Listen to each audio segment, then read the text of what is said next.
ಓಂ ನಮೋ ಭಗವತೆ ವಾಸುದೇವಾಯ. ಶ್ರೀ ಗುರುಭ್ಯೋ ನಮಃ. ಹರಿ ಓಂ. 4 ವಿಧವಾದಂತಹ ಭಕ್ತರು, ಇವರ ಬಗ್ಗೆ ಕೃಷ್ಣ ಏನು ಉಪದೇಶವನ್ನು ಕೊಟ್ಟ ಅರ್ಜುನನಿಗೆ ಅದನ್ನೆಲ್ಲ ನಾವು ತಿಳಿತಾ ಬಂದಿದ್ದೇವೆ. ಚತುರ್ವಿಧ ಭಜಂತೆ ಮಾಂ ಜನ ಸುಕೃತಿನೋರ್ಜುನ.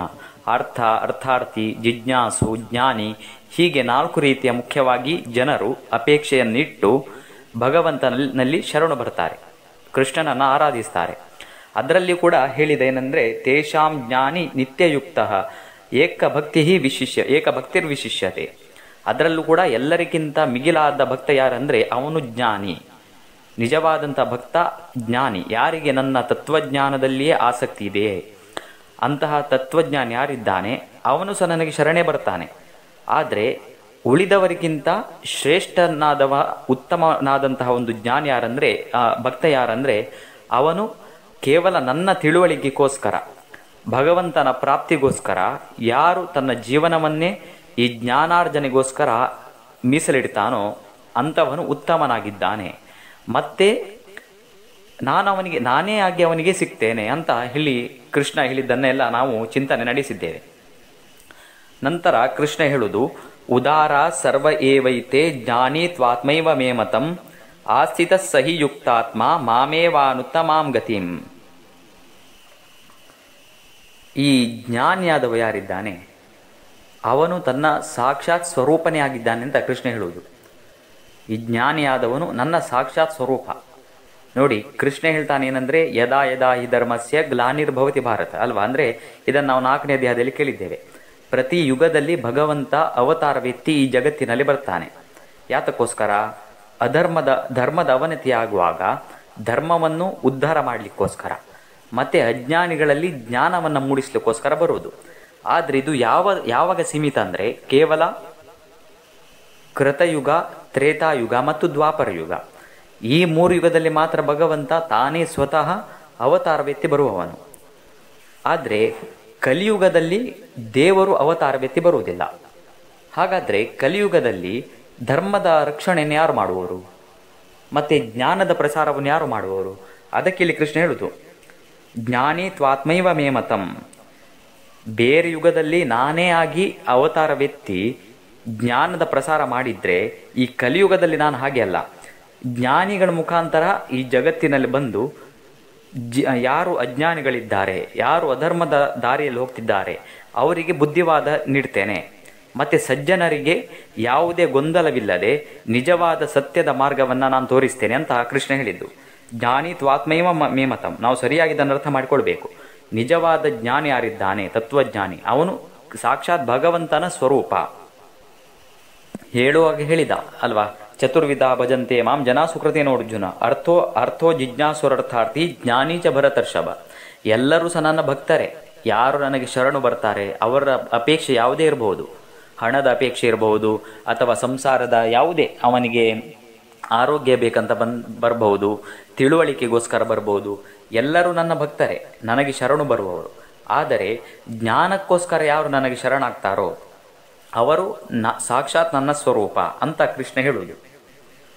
ಹಾಗಾಗಿ ಈ ಬೇರೆ ಎಲ್ಲ ಉದ್ದೇಶವನ್ನೆಲ್ಲ ಇಟ್ಟು ಯಾರು ದೇವರ ಹತ್ರ ಹೋಗ್ತಾರೆ ಅವರಿಗೆ ದೇವರು ಅದನ್ನೇ ಕೊಡ್ತಾನೆ. ಹಣವನ್ನು ಕೇಳಿದರೆ ಹಣವನ್ನೇ ಕೊಡ್ತಾನೆ, ಆರೋಗ್ಯ ಕೇಳಿದರೆ ಆರೋಗ್ಯ ಕೊಡ್ತಾನೆ. ಆದರೆ ಈ ಜ್ಞಾನಿ ಯಾರಿದ್ದಾನೆ ಅವನು ದೇವರಲ್ಲಿ ಶರಣು ಹೋದರೆ ದೇವರು ಅವನಿಗೆ ತಾನೇ ಕೊಡ್ತಾನಂತೆ, ತಾನೇ ಅವನಿಗೆ ಹೋಗಿ ಸಿಗ್ತಾನೆ. ನಾವು ಎಲ್ಲ ಪುರಾಣದಲ್ಲಿ ನೋಡಿದ್ದೇವೆ ಅಲ್ವಾ. ರಾಮ ಹನುಮಂತನಿಗೆ ಸಿಕ್ಕಿದ ಅಲ್ವಾ. ಯಾಕೆಂದರೆ ಹನುಮಂತ ಅಷ್ಟು ದೊಡ್ಡ ಜ್ಞಾನಿ, ಅವನು ಕೇವಲ ಭಗವಂತನಲ್ಲಿ ಭಕ್ತಿಯನ್ನೇ ಬಯಸಿದ್ದು.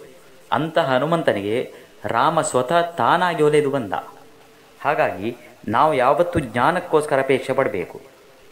ಹಾಗಿದ್ದರೆ ಮಾತ್ರ ಆ ಭಗವಂತ ಜ್ಞಾನಿಗಳಿಗೆ ಬಂದು ಒಲಿತಾನೆ.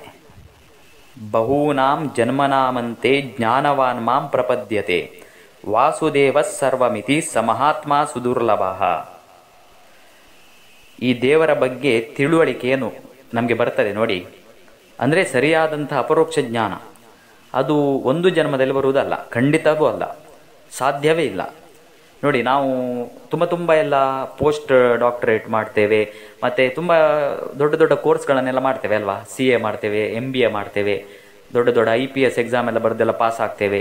ಅದು ಕೇವಲ ಎಷ್ಟು 1 ತಿಂಗಳು ಅಥವಾ 1 ವರ್ಷದಲ್ಲೆಲ್ಲ ಮಾಡುವಂಥ ಸಾಧನೆ ಅಲ್ಲ. ಅದು ಎಷ್ಟೋ 4 ವರ್ಷ, 5 ವರ್ಷ, ಕೆಲವೆಲ್ಲ 10 ವರ್ಷ ಅಷ್ಟೆಲ್ಲ ನಾವು ಸಾಧನೆ ಮಾಡಿ ಒಂದು ದಿನ ಒಂದು ಡಿಗ್ರಿಯನ್ನು ಪಡಿತೇವೆ. ಈ ಲೌಕಿಕ ಪ್ರಪಂಚದಲ್ಲಿಯೇ ನಾವು ಅಂಥ ಡಿಗ್ರಿಗಳನ್ನೆಲ್ಲ ಪಡಿಬೇಕಾದ್ರೆ ಇಷ್ಟು ಕಾಲಾವಕಾಶ ಎಲ್ಲ ನಮಗೆ ಬೇಕಾಗ್ತದೆ. ಹಾಗಿದ್ದಾಗ ಇಡೀ ಜಗತ್ತಿನ ಒಡೆಯನಾದಂಥ ಭಗವಂತ ಎಷ್ಟು ಅನಾದಿ ಕಾಲಗಳಿಂದ ಈ ಜಗತ್ತನ್ನು ಪಾಲನೆ ಮಾಡುವವ, ಪೋಷಣೆ ಮಾಡುವವ, ಅಂತಹ ಮಹಾ ಸರ್ವಜ್ಞಾನಿ, ಅಂಥವನನ್ನು ತಿಳಿಯುವುದಂದರೆ ಅದು ಒಂದು ಜನ್ಮದಲ್ಲಿ ಆಗುವಂಥದ್ದು ಅಲ್ವೇ ಅಲ್ಲ. ಅದಕ್ಕೆ ಕೃಷ್ಣ ಹೇಳುದು, ಬಹೂನಾಂ ಜನ್ಮನಾಮಂತೆ ಜ್ಞಾನವಾನ್ಮ ಪ್ರಪದ್ಯತೆ.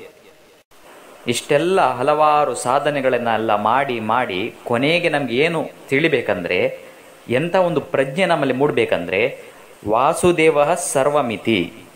ಸರ್ವಂ ಅಂದರೆ ಪೂರ್ಣವಾದದ್ದು. ಯಾರು? ಅವನು ಪರಮಾತ್ಮ. ಈ ಜಗತ್ತು ಪೂರ್ಣ ಯಾಕೆ ಅಂದರೆ, ಈ ಎಲ್ಲ ಜೀವರಾಶಿಗಳು ಅವರವರ ಯೋಗ್ಯತೆಗೆ ತಕ್ಕಂತೆ ಪೂರ್ಣರಾಗಬೇಕು. ಯಾಕೆ? ಅವರೆಲ್ಲ ಬಂದದ್ದು ಆ ಪೂರ್ಣನಾದಂತಹ ಭಗವಂತನಿಂದ.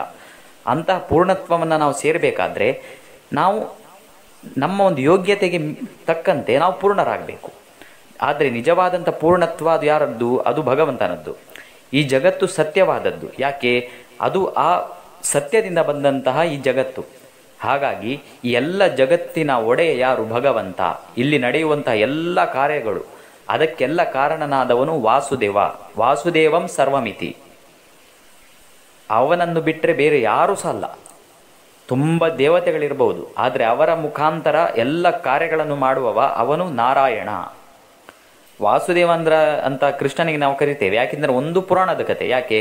ಅವನು ವಸುದೇವನ ಮಗ ಅಂತ. ಅದು ಕೇವಲ ಒಂದು ಕಾಲಕ್ಕೆ ಸೀಮಿತವಾದಂಥ ಹೆಸರು. ಅಂದರೆ ಕೃಷ್ಣಾವತಾರ ಆಗುವ ಮುಂಚೆ ವಾಸುದೇವ ಅಂತ ಇರಲಿಲ್ವ ಹೆಸರು? ಆವಾಗ ಸಹ ಇತ್ತು. ಆದರೆ ಅದು ಕೃಷ್ಣ ವಸುದೇವನ ಮಗನಾದದ್ದರಿಂದ ವಾಸುದೇವ. ಆದರೆ ವಾಸುದೇವ ಶಬ್ದಕ್ಕೆ ತುಂಬ ಅರ್ಥಗಳಿವೆ. ವಸನಾಥ ಇತಿ ವಾಸುದೇವ ಅಂದರೆ ಎಲ್ಲ ಕಡೆ ವಾಸ ಮಾಡಿರುವವನು, ಪ್ರತಿಯೊಂದು ಕಡೆ ಅವನಿಲ್ಲದ ಸ್ಥಳವೇ ಇಲ್ಲ. ಜಗತ್ರಯಂ, ಅದಕ್ಕೆ ನಾವು ಹೇಳ್ತೇವಲ್ಲ, ವಾಸನಾಥ್ ವಾಸುದೇವೋಸಿ ವಾಸಿತಂತೆ ಜಗತ್ರಯಂ ಸರ್ವಭೂತ ನಿವಾಸೋಸಿ ವಾಸುದೇವ ನಮೋಸ್ತುತೆ. ಎಲ್ಲ 3 ಲೋಕಗಳೇನಿವೆ ಎಲ್ಲ ಕಡೆ ಹರಡಿರುವವನು ಯಾರಂದರೆ ಅವನು ಪರಮಾತ್ಮ. ಹಾಗಾಗಿ ಅವನಿಗೆ ವಾಸುದೇವ ಅಂತ ಹೆಸರು. ಎಲ್ಲ ಕಡೆ ವಾಸವಾಗಿದ್ದಾನೆ. ಅವನು ಇಲ್ಲ ಇರುವಂತಹ ಒಂದು ಜಾಗವೇ ಈ ಜಗತ್ತಿನಲ್ಲಿಲ್ಲ. ಅಂತಹ ಒಂದು ಜ್ಞಾನ ನಮ್ಗೆ ಏನು ಬರ್ತದೆ ನೋಡಿ.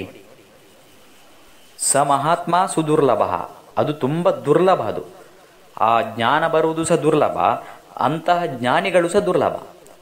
ಅಷ್ಟು ಸುಲಭದಲ್ಲಿ ಎಲ್ಲರಿಗೆ ಬರುವಂಥದ್ದಲ್ಲ. ಅದಕ್ಕೆ ಎಷ್ಟೋ ಜನ್ಮಗಳ ಸಾಧನೆಯ ಕೊನೆಗೆ ಅಂತಹ ಜ್ಞಾನ ನಮ್ಮಲ್ಲಿ ಬರಬೇಕು. ಆ ಭಗವಂತನೇ ನಮಗೆ ಕೊನೆಯ ಗತಿ. ಆ ವಾಸುದೇವನೇ ನಮಗೆ ಕೊನೆಯ ಗತಿ. ಇದು ನಮ್ಮ ಆ ಜ್ಞಾನ, ಇಂಥ ಜ್ಞಾನ ನಮ್ಮಲ್ಲಿ ಬಂದರೆ ಮಾತ್ರ ನಮ್ಮೆಲ್ಲ ಸಾಧನೆಗಳು ಅದು ಸಾರ್ಥಕವಾಗ್ತದೆ. ಅದನ್ನು ಬಿಟ್ಟು ನಾವು ಬೇರೆ ಬೇರೆ ದೇವತೆಗಳನ್ನು, ಭಗವಂತನನ್ನು ಬಿಟ್ಟು ಬೇರೆ ಬೇರೆ ದೇವತೆಗಳನ್ನೆಲ್ಲ ಸರ್ವೋತ್ತಮ ಅಂತ ತಿಳಿದ್ರೆ ಇಲ್ವಾ, ನಾವು ಮಾಡಿದ ಸಾಧನೆ ಎಲ್ಲ ಅದು ವ್ಯರ್ಥವಾಗಿ ಹೋಗ್ತದೆ. ಮತ್ತೆ ಕೃಷ್ಣ ಹೇಳ್ತಾನೆ, ಕಾಮೈಸ್ತೈಸ್ತೈರ್ ಹೃತಜ್ಞಾನಾ ಪ್ರಪದ್ಯಂತೇನ್ಯ ದೇವತಾ ತಂ ತಂ ನಿಯಮಮಾಸ್ಥಾಯ ಪ್ರಕೃತ್ಯ ನಿಯಥಾಸ್ವಯ. ಯಾವತ್ತು ನಾವು ಜ್ಞಾನಿಗಳನ್ನೆಲ್ಲ ಅವಲಂಬಿಸಬೇಕಂದ್ರೆ ಜ್ಞಾನಿಗಳ ಹತ್ರ ಹೋಗ್ಬೇಕು. ಇದನ್ನೆಲ್ಲ ಕೃಷ್ಣ ಹಿಂದೆ ಹೇಳಿದ್ದು ಉಂಟಲ್ವಾ. ಅಂದರೆ ನಮಗೆ ಅಂಥ ಒಂದು ಸಾಧನೆ ಮಾಡಲಿಕ್ಕೆ ಪೂರ್ಣವಾದ ಯೋಗ್ಯತೆ ನಮ್ಮಲ್ಲಿ ಇರುವುದಿಲ್ಲ. ಕೆಲವು ವಿಷಯಗಳನ್ನು ನಾವೇ ಸ್ವತಃವಾಗಿ ತಿಳಿತೇವೆ, ಆದರೆ ಕೆಲವು ವಿಷಯಗಳನ್ನು ಬೇರೆ ಜ್ಞಾನಿಗಳ ಮುಖಾಂತರ ತಿಳಿತೇವೆ. ಆದರೆ ಜ್ಞಾನಿಯಾದವ ಯಾರು? ಇದನ್ನು ಹೇಗೆ ನಾವು ಡಿಸೈಡ್ ಮಾಡೋದು? ನಿಜವಾದ ಜ್ಞಾನಿ, ನಿಜವಾಗಿ ಭಗವಂತನನ್ನು ಅರಿತಂತಹ ಜ್ಞಾನಿ ಯಾರು? ಇದು ನಿರ್ಧಾರ ಮಾಡೋದು ಹೇಗೆ? ಕಾಮೈಸ್ತೈಸ್ತೈರ್ ಹೃತಜ್ಞಾನಾಹ. ನೋಡಿ, ಮನುಷ್ಯನ ಜೀವನದಲ್ಲಿ ತುಂಬ ಕಾಮನೆಗಳೆಲ್ಲ ಇರ್ತವೆ ಅಲ್ವಾ, ತುಂಬ ಬಯಕೆಗಳಿರ್ತವೆ. ಮನಸ್ಸಿನಲ್ಲಿ ಅಷ್ಟೊಂದು ಆ ಒಂದು ಕೊಳಕು ಭಾವನೆ ಇರ್ತದೆ. ಆದರೆ ಹೊರ ಪ್ರಪಂಚಕ್ಕೆ ಮಾತ್ರ ಅವನು ದೊಡ್ಡ ಜ್ಞಾನಿಯಾಗಿ ತೋರಿಸ್ತಾನೆ. ಈ ಕೇವಲ ವೇಷಭೂಷಣಗಳಿರ್ಬೋದು, ಅವನು ಮಾಡುವಂಥ ಕೆಲವು ಚಟುವಟಿಕೆಗಳಿರ್ಬೋದು, ಇದರ ಮುಖಾಂತರ ಕೆಲವರು ಜನರನ್ನೆಲ್ಲ ದಾರಿ ತಪ್ಪಿಸುವ ಮಾರ್ಗದಲ್ಲಿ ತೊಡಗಿರ್ತಾರೆ. ಅಂದರೆ ನಾವು ದೊಡ್ಡ ದೇವರ ಭಕ್ತರು ಅಂತ ಹೇಳಿ. ಆದರೆ ನಮಗೆ ಅದು ಹೇಗೆ ಗೊತ್ತಾಗ್ತದೆ ನೋಡಿ, ಕೆಲವರು ತಮ್ಮ ಮನಸ್ಸಿನಲ್ಲಿ ಅಂಥ ಒಂದು ಆಸೆ ಇರ್ತದೆ ಅವರಿಗೆ, ಕೆಲವು ವಿಷಯಗಳ ಬಗ್ಗೆ ಬಯಕೆ ಇರ್ತದೆ. ಆದರೆ ಅದು ಅವರಿಗೆ ದೇವರಿಂದ ಸಿಗದೆ ಹೋದರೆ, ಭಗವಂತನಿಂದ ಅದು ಸಿಗುವುದಿಲ್ಲ ಅಂತ ಗೊತ್ತಾದರೆ, ಬೇರೆ ಬೇರೆ ಅದು ಎಲ್ಲ ಯಾರಿಂದ ಸಿಗ್ತದೆ ಅಂಥ ದೇವತೆಗಳ ಮೊರೆ ಹೋಗ್ತಾರೆ ಅವರು. ಈ ಕ್ಷುದ್ರ ದೇವತೆಗಳು, ಕೆಲವರೆಲ್ಲ ಈ ಮಾಟ ಮಂತ್ರ ಎಲ್ಲ ಮಾಡೋರೆಲ್ಲ ಇದ್ದಾರೆ ಅಲ್ವಾ. ಅಂದರೆ ಕೆಲವರಿಗೆ ಫಲದ ಅಪೇಕ್ಷೆ ಬೇಗ ಇರ್ತದೆ.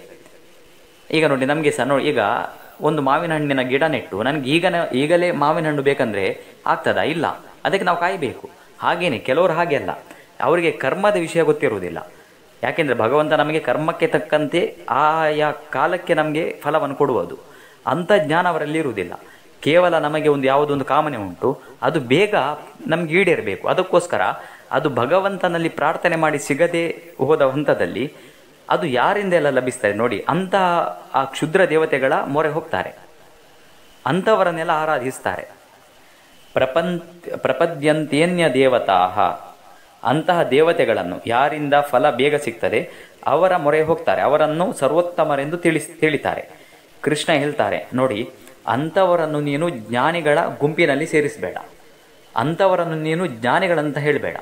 ಕೆಲವರಿದ್ದಾರೆ ಏನಂದರೆ ನಾನೇ ದೇವರು ಅಂತ, ಅಂದರೆ ನಾನೇ ದೇವರ ಒಂದು ಶಕ್ತಿ, ನನ್ನನ್ನೇ ಆರಾಧಿಸಿ ಅಂತ ಹೀಗೆ ಹೇಳುವವರು ಸಹ ತುಂಬ ಜನ ಇದ್ದಾರೆ ನಮ್ಮ ದೇಶದಲ್ಲಿ. ಕೃಷ್ಣ ಹೇಳ್ತಾನೆ ಅವರೆಲ್ಲ ಭಟಿಂಗರು, ಅವರ ಹತ್ರ ಹೋದರೆ ನೀನು ಖಂಡಿತ ಅಧೋಗತಿಗೆ ತಲುಪ್ತೀಯ ವಿನಃ ನಿನ್ನ ಉದ್ಧಾರ ಆಗುವುದಿಲ್ಲ. ತಂ ನಿಯಮ ಮಾಸ್ಥಾಯ ಪ್ರಕೃತ್ಯ ನಿಯತಾಸ್ವಯ. ಯಾವುದೋ ಒಂದು ಸಿದ್ಧಿ ಮಾಡಿಕೊಳ್ಬೇಕಾಗ್ತದೆ ಅವರಿಗೆ ಜೀವನದಲ್ಲಿ, ಏನೋ ಒಂದು ಫಲದ ಅಪೇಕ್ಷೆಗೋಸ್ಕರ. ಅದಕ್ಕೆ ಆ ಒಂದು ಸಿದ್ಧಿ ಮಾಡಲಿಕ್ಕೆ ಅದರದ್ದೇ ಆದಂಥ ನಿಯಮಗಳೆಲ್ಲ ಇರ್ತದೆ. ಅಂಥ ಒಂದು ನಿಯಮಕ್ಕೆ ಅವರು ಒಳಪಡ್ತಾರೆ. ಕೆಲವರು ನೋಡಿ ಸ್ಮಶಾನಕ್ಕೆ ಹೋಗಿ ಎಂತೆಂಥ ಎಲ್ಲ ತಪಸ್ಸು ಮಾಡುವುದು, ಎಲ್ಲ ಹೆಣಗಳ ರಾಶಿ ಹಾಕಿ ಅದರ ಮೇಲೆ ಎಂಥದ್ದು ಜಪ ಮಾಡುವುದು, ಎಲ್ಲ ಹಾಳಾದಂಥ ವಿಷಯಗಳನ್ನೆಲ್ಲ ಮಾಡ್ತಾರೆ. ಮತ್ತು ಅದರಲ್ಲಿ ಅವ್ರಿಗೆ ಏನೋ ಒಂದು ಸಿದ್ಧಿ ಆಗ್ತದೆ. ಆ ಸಿದ್ಧಿ ಆದಮೇಲೆ ಅವರಿಗೆ ಏನೋ ಒಂದು ಶಕ್ತಿ ಬರ್ತದೆ, ಏನೇನೋ ಎಲ್ಲ ಮಾಡಿ ತೋರಿಸ್ತಾರೆ. ಮತ್ತು ಜನರೆಲ್ಲ ಅವರನ್ನೇ ಮೊರೆ ಹೋಗ್ತಾರೆ. ಎಷ್ಟೋ ಜನರ ಗುಂಪೆಲ್ಲ ಅವರಿಗೆ ಸಪೋರ್ಟ್ ಮಾಡಿ ಅವರದ್ದೇ ಒಂದು ಮತವನ್ನು ಸ್ಥಾಪಿಸ್ತಾರೆ. ಇದೆಲ್ಲ ನಮ್ಮ ದೇಶದಲ್ಲಿ ನಡೆದಿದ್ದುಂಟು. ಇವತ್ತು ನಾವು ಏನಂದರೆ ಎಲ್ಲಿ ಜನ ತುಂಬ ಸೇರ್ತಾರೆ ನೋಡಿ, ಯಾವ ವ್ಯಕ್ತಿಯ ಒಂದು ಇದಕ್ಕೆ ತುಂಬ ಜನ ಸೇರ್ತಾರೆ, ಆ ವ್ಯಕ್ತಿ ಶ್ರೇಷ್ಠ ಅಂತ ಒಂದು ಭ್ರಮಿಸುವ ಒಂದು ಭಾವನೆ ನಮ್ಮಲ್ಲಿ ಉಂಟು. ಇದು ಕೇವಲ ಆ್ಯಕ್ಚುಲಿ ಈ ಸಂಸ್ಕೃತಿ ಪಾಶ್ಚಾತ್ಯರಿಂದ ಬಂದದ್ದು. ಯಾವುದೊಬ್ಬ ವ್ಯಕ್ತಿ ಏನೋ ಒಂದು ಮ್ಯಾಜಿಕ್ ಅದು ಎಲ್ಲ ಮಾಡ್ತಾನೆ, ಮತ್ತು ಜನರೆಲ್ಲ ಅದಕ್ಕೆಲ್ಲ ಹುಚ್ಚರಾಗ್ತಾರೆ. ಅಂದರೆ ಅವನು ಮಾಡಿದ್ದೆಲ್ಲ ಪವಾಡ ಎಲ್ಲ ನೋಡಿ ಮತ್ತು ಅವನೇ ಶ್ರೇಷ್ಠ ಅಂತ ಅವನನ್ನೇ ಹಿಂಬಾಲಿಸಿ ಹೋಗ್ತಾರೆ. ಕೃಷ್ಣ ಹೇಳ್ತಾನೆ ನೋಡಿ, ತುಂಬ ಜನ ಇದ್ದ ಕೂಡಲೇ ಆ ವ್ಯಕ್ತಿಯನ್ನು ಶ್ರೇಷ್ಠ ಅಂತ ನಾವು ಎನಿಸುವುದಲ್ಲ. ನೋಡಿ, ಈಗ ತರಕಾರಿ ಮಾರ್ಕೆಟ್ ಇರ್ತದೆ ಅಲ್ವಾ, ತರಕಾರಿ ಮಾರ್ಕೆಟಲ್ಲಿ ತುಂಬ ಜನ ಸೇರಿರ್ತಾರೆ. ಅದೇ ಒಂದು ವಜ್ರದ ಅಂಗಡಿಯಲ್ಲಿ ತುಂಬ ಜನ ಇರ್ತಾರಾ? ಇಲ್ಲ. ಹಾಗಂತ ನಾವು ಹೀಗೆ ಎನಿಸುವುದಾ? ವಜ್ರದ ಅಂಗಡಿಯಲ್ಲಿ ತುಂಬ ಜನ ಇಲ್ಲ, 1-2 ಜನ ಮಾತ್ರ ಇದ್ದಾರೆ, ಹಾಗಾಗಿ ವಜ್ರದ ಬೆಲೆ ತರಕಾರಿಕ್ಕಿಂತ ಕಡಿಮೆ ಅಂತ ಎನಿಸುವುದಾ? ಅಂದರೆ ತರಕಾರಿ ಮಾರ್ಕೆಟಲ್ಲಿ ತುಂಬ ಜನ ಇದ್ದಾರೆ, ಹಾಗಾಗಿ ತರಕಾರಿಯ ಮೌಲ್ಯ ಅದು ವಜ್ರಕ್ಕಿಂತ ಮಿಗಿಲಾದದ್ದು ಅಂತ ಎನಿಸಿದ್ರೆ ಆಗ್ತದಾ? ಇಲ್ಲ. ಅಂದರೆ ಕೇವಲ ಎಲ್ಲಿ ಜನಬಲ ಹೆಚ್ಚು ಉಂಟು ನೋಡಿ, ಅದಕ್ಕೆ ನಾವು ಮೊರೆ ಹೋಗುವುದಲ್ಲ. ಎಲ್ಲಿ ನಿಜವಾದ ತತ್ವಜ್ಞಾನದ ಬಲ ಹೆಚ್ಚಿದೆ ಅದನ್ನು ನಾವು ತಿಳಿಬೇಕು. ಆದ್ದರಿಂದ ಎಷ್ಟೋ ಜನರು ನೋಡಿ, ಕೇವಲ ಅವರಿಗೆ ಆ ಒಂದು ಸಂಗತಿ ಗೊತ್ತಿರುವುದಿಲ್ಲ. ನಮ್ಮ ಜೀವನದಲ್ಲಿ ಸಿಗುವುದು ನಾವು ಏನು ಕರ್ಮ ಮಾಡಿದ್ದೇವೆ ಅದರದ್ದೇ ಫಲ ನಮಗೆ ಸಿಗುವುದು. ಆದರೆ ಅವರಿಗೆ ಅದೆಲ್ಲ ತಲೆಯಲ್ಲೇ ಇರುವುದಿಲ್ಲ. ಯಾವುದೋ ಒಂದು ಫಲದ ಅಪೇಕ್ಷೆಗೋಸ್ಕರ, ಅದು ನನಗೆ ಬೇಗ ಸಿದ್ಧಿ ಆಗಬೇಕು ಅಂತ ಒಂದು ಅಪೇಕ್ಷೆಗೋಸ್ಕರ ಅದು ಯಾರಿಂದ ಸಿಗ್ತದೆ ನೋಡಿ, ಅಂಥ ಒಂದು ಸಣ್ಣ ಸಣ್ಣ ಶಕ್ತಿಗಳಿಗೆ ಮೊರೆ ಹೋಗ್ತಾರೆ ಮತ್ತು ಭಗವಂತನಿಂದ ದೂರವಾಗ್ತಾರೆ. ಯೋ ಯೋ ಯಾಂ ತನುಂ ಭಕ್ತಃ ಶ್ರದ್ಧೆಯಾರ್ಚಿತುಮಿಚ್ಛತಿ ತಸ್ಯಾಚಲಾಂ ಶ್ರದ್ಧಾಂ ತಾಮೇವ ವಿದಧಾಮ್ಯಹಂ. ಭಗವಂತ ನೋಡಿ, ಈ ಜಗತ್ತಿನಲ್ಲಿ ಎಲ್ಲವನ್ನೂ ಒಂದು ವ್ಯವಸ್ಥೆ ಮಾಡಿರುವುದು ಅವನೇ. ಮೊದಲೇ ಅವನೆಲ್ಲವನ್ನು ವ್ಯವಸ್ಥೆ ಮಾಡಿರ್ತಾನೆ. ಆ ಮನುಷ್ಯನ ಈ ಗುಣಗಳು, ತಾಮಸ ಬುದ್ಧಿ, ಅದೇ ಜೀವದ ಸ್ವಭಾವ, ಸಾತ್ವಿಕ ಸ್ವಭಾವ, ರಾಜಸ ಸ್ವಭಾವ, ಆಯಾಯ ಅವರದ್ದೊಂದು ಆ ಸ್ವಭಾವ ಏನಿದೆ ನೋಡಿ, ಅದಕ್ಕೆ ತಕ್ಕಂತೆ ಅವರನ್ನೆಲ್ಲ ಈ ಜಗತ್ತಿನಲ್ಲಿ ಆಡಿಸ್ತಾ ಇರ್ತಾನೆ ಭಗವಂತ. ಈ ತಾಮಸ ಗುಣದವರೆಲ್ಲ ಯಾರಿದ್ದಾರೆ ನೋಡಿ, ಅವರೆಲ್ಲ ಹಾಗೆ ಕೇವಲ ಸಣ್ಣ ಸಣ್ಣ ಒಂದು ಫಲದ ಅಪೇಕ್ಷೆಗೋಸ್ಕರ ಬೇರೆ ಬೇರೆ ದೇವತೆಗಳ ಮೊರೆ ಹೋಗ್ತಾರೆ. ಮತ್ತು ಅದೆಲ್ಲ ದೇವರೇ ಮಾಡಿಸುವುದು. ಅಂದರೆ ಆ ಒಂದು ದೇವತೆಗಳ ಸಂಪರ್ಕ ಮಾಡುವುದು ಅದು ಸಹ ದೇವರೇ. ಮತ್ತೆ ಆ ಒಂದು ದೇವತೆಯ ಪರಿಚಯ ಮಾಡುವುದು, ಆ ದೇವತೆಗಳ ಬಗ್ಗೆ ಶ್ರದ್ಧೆ ತರಿಸುವುದು ಅದು ಬೇರೆ ಯಾರಲ್ಲ, ಅದು ಭಗವಂತನೇ. ಯಾಕೆ? ಅವರವರ ಮನಸ್ಥಿತಿಗೆ ತಕ್ಕಂತೆ ಇದೆಲ್ಲ ಮಾಡುವುದು ನಾನೇ. ಯೋ ಯಾಂ ತನುಂ ಭಕ್ತಃ ಶ್ರದ್ಧೆಯಾರ್ಚಿತು ಮಿಚ್ಚತಿ. ಯಾವ ಭಕ್ತ ನೋಡಿ, ಯಾವ ವ್ಯಕ್ತಿ ನೋಡಿ ಬೇರೆ ಬೇರೆ ದೇವತೆಗಳ ಬಗ್ಗೆ ಶ್ರದ್ಧೆ, ಒಂದು ಭಕ್ತಿಯನ್ನೆಲ್ಲ ಪಡಿಲಿಕ್ಕೆ ಇಚ್ಛೆ ಪಡ್ತಾನೋ, ತಸ್ಯ ಚಲಾಂ ಶ್ರದ್ಧಾಂ, ಅಂಥವರ ಒಂದು ಶ್ರದ್ಧೆಯನ್ನು ತಾಮೇವ ವಿದಧಾಮ್ಯಹಂ, ನಾನೇ ಅಂತಹ ದೇವತೆಗಳ ಮೇಲೆ ಸ್ಥಿರವಾಗಿ ಇಟ್ಟಿರ್ತೇನೆ ಅಂತ. ಕೃಷ್ಣ ನಿಜವಾದ ಜ್ಞಾನಿ. ನಮ್ಮಂಥವ್ರಿಗೆ, ಅಂದರೆ ಯಾರಿಗೆ ನಿಜವಾಗಿ ಕೃಷ್ಣನ ಬಗ್ಗೆ ಪ್ರೀತಿ ಉಂಟು ಅವರಿಗೆಲ್ಲ ಎಚ್ಚರ ನೀಡುವುದಿಲ್ಲಿ. ನೋಡಿ, ಅಂಥವರನ್ನೆಲ್ಲ ನೋಡಿ ನೀವು ಬೆರಗಾಗಬಾರ್ದು. ಅಂದರೆ ಆ ದಾರಿಗೆ ನಾವೆಲ್ಲಿ ಹೋಗಬಾರ್ದು.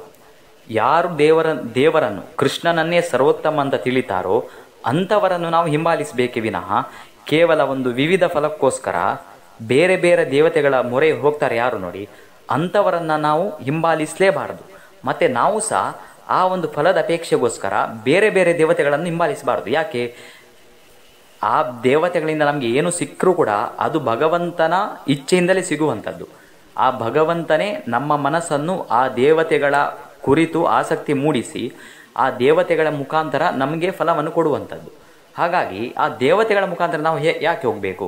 ಡೈರೆಕ್ಟ್ ಭಗವಂತನಲ್ಲಿ ಹೋಗಬಹುದಲ್ವಾ ಅಂತ ಒಂದು ತಿಳುವಳಿಕೆ ನಮಗೆ ಕೃಷ್ಣ ಕೊಡ್ತಾ ಇರುವುದು.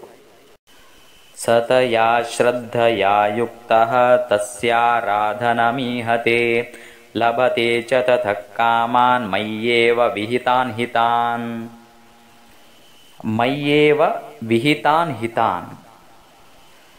ಏನು ನಾವು ಈಗ ಬೇರೆ ದೇವತೆಗಳ ಮೊರೆ ಹೋದರೆ ಆ ಬೇರೆ ದೇವತೆಗಳಿಂದ ಏನೆಲ್ಲ ನಮಗೆ ಫಲ ಸಿಗ್ತದೆ ನೋಡಿ, ಆ ಫಲ ಸಿಗುವ ಹಾಗೆ ಮಾಡುವುದು ಯಾರು? ಬೇರೆ ಯಾರಲ್ಲ, ನಾನೇ ಅಂತ ಕೃಷ್ಣ ಹೇಳ್ತಿದ್ದಾನೆ ಇಲ್ಲಿ.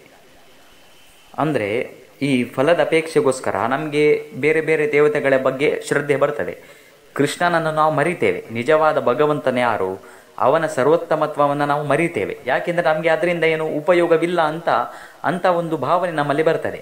ಅದಕ್ಕೋಸ್ಕರ ನಮಗೆ ಜೀವನ ನಡೆಸಲಿಕ್ಕೆ ಏನು ಬೇಕು? ನಾವು ಬಯಸಿದ್ದು ಬೇಕಲ್ವಾ? ಯಾವಾಗ ನಾವು ಬಯಸಿದ್ದೇ ಸಿಗಲಿಲ್ವ ನಮಗೆ, ಮತ್ತು ಈ ಜೀವನ ನಡೆಸಿ ಏನು ಪ್ರಯೋಜನ? ಇದು ಕೆಲವರಿಗೆ ಇಂಥ ಒಂದು ಏನು ತಲೆಯಲ್ಲಿ ಬರುವುದುಂಟು. ಅದಕ್ಕೋಸ್ಕರ ನಮಗೆ ಜೀವನದಲ್ಲಿ ನಾವು ಬಯಸಿದ್ದು ಬೇಕು, ಅದು ನಮಗೆ ಇಂಥ ಒಂದು ಶಕ್ತಿಯಿಂದ ಸಿಗ್ತಾ ಉಂಟು. ಅದಕ್ಕೋಸ್ಕರ ಅವರೆಲ್ಲ ಒಂದು ಶಕ್ತಿ, ಕ್ಷುದ್ರ ಶಕ್ತಿಗಳೇನಿದ್ದಾರೆ ನೋಡಿ, ಅಂಥವರ ಬಳಿ ಹೋಗುವಾಗ ಆ ಶಕ್ತಿಯಿಂದ, ಆ ಒಂದು ದೇವತೆಗಳಿಂದ ಇವರಿಗೆಲ್ಲ ಫಲ ಎಲ್ಲ ಸಿಗ್ತದೆ. ಆದರೆ ಕೃಷ್ಣ ಹೇಳುವುದು ಏನಂದ್ರೆ ಅದೇ, ಸತಯಾ ಶ್ರದ್ಧಯ ಯುಕ್ತ ತಸ್ಯಾರಾಧನ ಮಿಹತೆ ಲಭತೆ ಚ ತತಃ ಕಾಮಾನ್ ಮಯ್ಯೇವ ವಿಹಿತಾನಿತಾನ್. ನಾನೇ ಅವರಿಂದ ಆ ದೇವತೆಗಳ ಮುಖಾಂತರ ಫಲವನ್ನು ಕೊಡುವವನು. ಯಾವುದೇ ದೇವತೆಗಳಿರ್ಬೋದು, ಅವರು ಶಕ್ತರಲ್ಲ, ಅವರು ಯಾರು ಸ್ವತಂತ್ರರಲ್ಲ.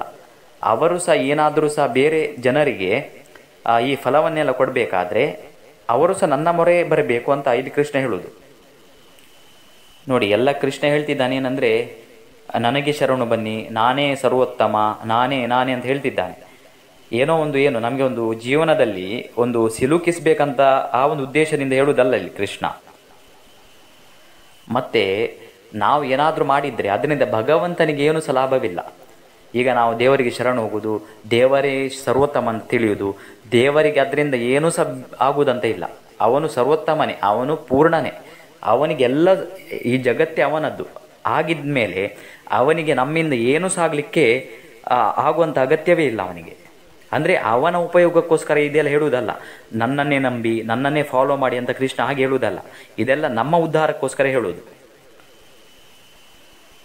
ಇಲ್ಲಿ ನೋಡಿ ಕೃಷ್ಣ ನೋಡಿ ಅಂಥ ಒಂದು ಉದಾರ ಮನಸ್ಸು ನೋಡಿ ಭಗವಂತನದ್ದು. ನೀವು ಬೇರೆ ದೇವತೆಗಳ ನೋಡಿ, ಎಲ್ಲದಕ್ಕೆ ಕಾರಣ ದೇವರೇ ಅಲ್ವಾ? ಅಷ್ಟು ದೇವರಿಗೆ ಅದಿದ್ರೆ ನಾವು ಬೇರೆ ದೇವತೆಗಳ ದೇವರ ಹತ್ತಿರ ಹೋದರೆ, ದೇವತೆಗಳ ಹತ್ತಿರ ಹೋದರೆ ಆ ಕೃಷ್ಣ ಫಲ ಸಿಗದೆ ಮಾಡಲಿಕ್ಕೆ ಸಹ ಅವನಿಗೆ ಸಾಧ್ಯತೆ ಉಂಟು. ಆದರೆ ಕೃಷ್ಣ ಹಾಗೆ ಹೇಳಿಲ್ಲ, ನಿಂಗೆ ನಾನು ಫಲ ಕೊಡ್ತೇನೆ ಯಾಕೆ ನಿಂಗೆ ಶ್ರದ್ಧೆ ಇದೆ ಅಲ್ವಾ? ನೀನು ನನ್ನನ್ನು ಬಿಟ್ಟು ಬೇರೆ ದೇವತೆಗಳನ್ನು ಪೂಜೆ ಮಾಡಿದರೆ ಆ ದೇವತೆಗಳ ಮುಖಾಂತರ ಫಲವನ್ನೇ ಕೊಡ್ತೇನೆ ನಾನು. ಅಷ್ಟೊಂದು ಉದಾರವಾದಂಥ ಮನಸ್ಸು ಭಗವಂತನದ್ದು. ಅಥವಾ ಹೀಗೆ ಹೇಳಿಬಹುದಿತ್ತಲ್ವಾ, ನೀವು ನನ್ನನ್ನು ಬಿಟ್ಟು ಬೇರೆ ದೇವತೆಗಳನ್ನೆಲ್ಲ ಪೂಜಿಸಿದರೆ ನಾನು ಫಲವೇ ಕೊಡುವುದಿಲ್ಲ ಅಂತ. ಫಲ ಕೊಡಲಿಲ್ಲ ಅಂತ ಹೇಳಲಿಲ್ಲ, ಫಲ ಕೊಡ್ತೇನೆ. ಆದರೆ ಅದು ಯಾವುದು? ಅಶಾಶ್ವತವಾದಂಥ ಫಲ. ಇಲ್ಲಿ ಕೃಷ್ಣ ಅದು ಹೇಳುವುದು. ಏನೊಂದು ಫಲವನ್ನು ಕೊಡ್ತಾನೆ ಬೇರೆ ದೇವತೆಗಳ ಮುಖಾಂತರ. ಅಂತವತ್ತು ಫಲಂ ತೇಷಾಂ ತದ್ಭವತ್ಯಲ್ಪ ಮೇಧಸಾಂ ದೇವಾಂ ದೇವಯಜೋ ಯಾಂತಿ ಮದ್ಭಕ್ತ ಯಾಂತಿ ಮಾಮಪಿ. ತೇಷಾಂ ಫಲಂ, ಆ ಬೇರೆ ಬೇರೆ ದೇವತೆಗಳನ್ನು ನಾವು ಆಶ್ರಯಿಸಿ ಏನೋ ಒಂದು ಫಲವನ್ನು ಪಡಿತೇವೆ. ಅಂತವತ್ ಅಂದರೆ ಅದು ನಾಶವಿರುವಂಥದ್ದು, ಅಸ್ಥಿರವಾಗಿರುವಂಥದ್ದು. ಅಂದರೆ ನಮಗೆ ಬಹಳ ದಿನಗಳ ಕಾಲ ಅದು ಬಾಳಿಕೆಗೆ ಬರುವುದಿಲ್ಲ. ಈಗ ನೋಡಿ, ನಾವು ಒಂದು ಅಂಗಡಿಗೆ ಹೋಗ್ತೇವೆ, ಆ ಒಂದು ಏನೋ ಒಂದು ಖರೀದಿಸ್ತೇವೆ ಅಲ್ವಾ, ಒಂದು ಐಟಮನ್ನು. ಅದರಲ್ಲಿ ಒಂದು ಇರ್ತದೆ, ಒಂದು 3 ವರ್ಷಗಳ ತನಕ ಇದು ಬಾಳಿಕೆ ಬರ್ತದೆ ಅಂತ. ಆದರೆ ನಾವು ಅದನ್ನು ನಂಬಿ ತರ್ತೇವೆ ಮನೆಗೆ. ಆದರೆ ಅದು ಒಂದು 5 ತಿಂಗಳಲ್ಲಿ ಅದು ಹಾಳಾಗಿ ಹೋಗ್ತದೆ. ನಾವು ಆವಾಗ ಅವನ ಹತ್ರ ಕೇಳ್ತೇವೆ ಅಲ್ವಾ, ಹೋಗಿ ಅಂಗಡಿಯವನ ಹತ್ರ, ಏನು ನೋಡಿ ನೀನು ಹೇಳಿದೇನೆಂದರೆ 3 ವರ್ಷ ಬರ್ತದೆ ಅಂತ, ಆದರೆ ಇದು 5 ತಿಂಗಳಲ್ಲಿ ಇದು ಹಾಳಾಯ್ತಂತ. ಇದು ನಮ್ಮ ಲೌಕಿಕ ಪ್ರಪಂಚದ ವ್ಯವಸ್ಥೆ. ಇಲ್ಲಿ ಕೃಷ್ಣ ಮೊದಲೇ ನಮ್ಗೆ ಎಚ್ಚರಿಸಿದ್ದಾನೆ ನೋಡಿ. ಮೊದಲೇ ಹೇಳಿದ್ದಾನೆ, ನೀವು ಬೇರೆ ಬೇರೆ ದೇವತೆಗಳ ಹತ್ರ ಹೋದರೆ ಆ ಫಲವನ್ನು ನಾನೇ ಕೊಡುವುದು, ಬೇರೆ ಯಾರಲ್ಲ, ಅವರು ಸಹ ಕೊಡುವುದಲ್ಲ, ನಾನೇ ಅವರ ಮುಖಾಂತರ ಕೊಡುವವನು. ಆದರೆ ಎಚ್ಚರಿಕೆ ಕೊಡ್ತಿದ್ದಾನೆ ನೋಡಿ, ಅಂತವತ್ತು ಫಲಂ ತೇಷಾಂ, ಆ ಫಲ ಏನಿದೆ ನೋಡಿ ಅದು ನಿಮಗೆ ಶಾಶ್ವತ ತನಕ ಸಿಗುವುದಿಲ್ಲ. ಮತ್ತು ಅದು ಈ ಜನ್ಮಕ್ಕೆ ಮಾತ್ರ ಸೀಮಿತ ವಿನಃ ನಿಮಗೆ ಜನ್ಮಾಂತರದಲ್ಲಿ ನಿಮಗೆ ಪುಣ್ಯ ಬರಲಿಕ್ಕೆ ಅದು ಸಾಧನವಾಗುವುದಿಲ್ಲ. ಇದು ಕೃಷ್ಣನೇ ಈ ಎಚ್ಚರಿಕೆ ಕೊಡ್ತಾ ಇದ್ದಾನೆ.